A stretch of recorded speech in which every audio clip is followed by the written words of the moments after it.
Hello! Bon, aujourd'hui on va parler des points au judo, donc des points d'arbitrage au judo. Donc on va parler du ippon, du wazari et du wazari à wazate ippon. On va parler de ça, on va parler aussi des scores que ça donne et de comment il faut faire pour avoir ces scores-là. Premier pointage, on va parler du wazari. Wazari, c'est quoi?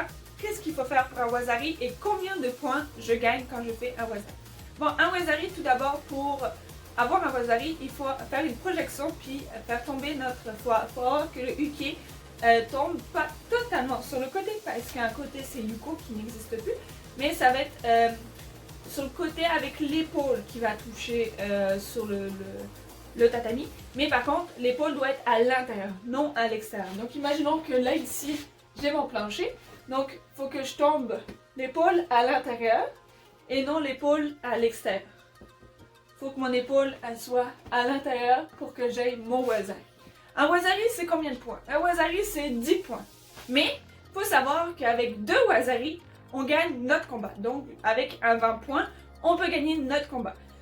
Puis ça, comment on sait qu'on va gagner par un deuxième wazari? Donc là, l'arbitre va vous donner un wazari, donc il va faire le signe wazari, et en disant wazari, vous allez avoir un 10 points. Si maintenant vous continuez votre combat, et vous refaites tomber votre partenaire sur le côté.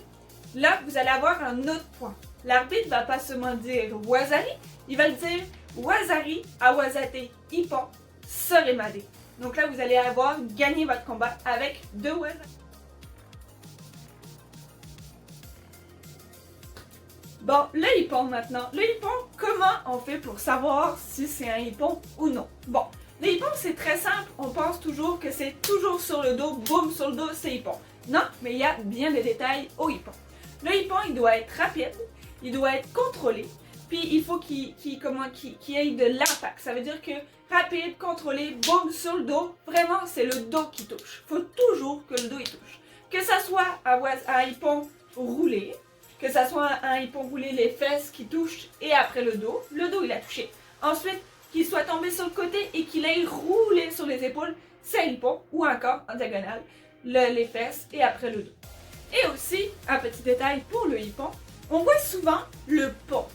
Le pont, c'est automatiquement un ippon pour l'adversaire parce qu'il y a des personnes qui font une technique et qui vont tomber la tête, qui vont essayer de faire le pont avec la tête. C'est un acte dangereux. Donc à ce moment-là, on donne un ippon. Mais là, un ippon, ça donne combien de points? Ça, on veut le savoir. Un ippon, ça va donner 100 points.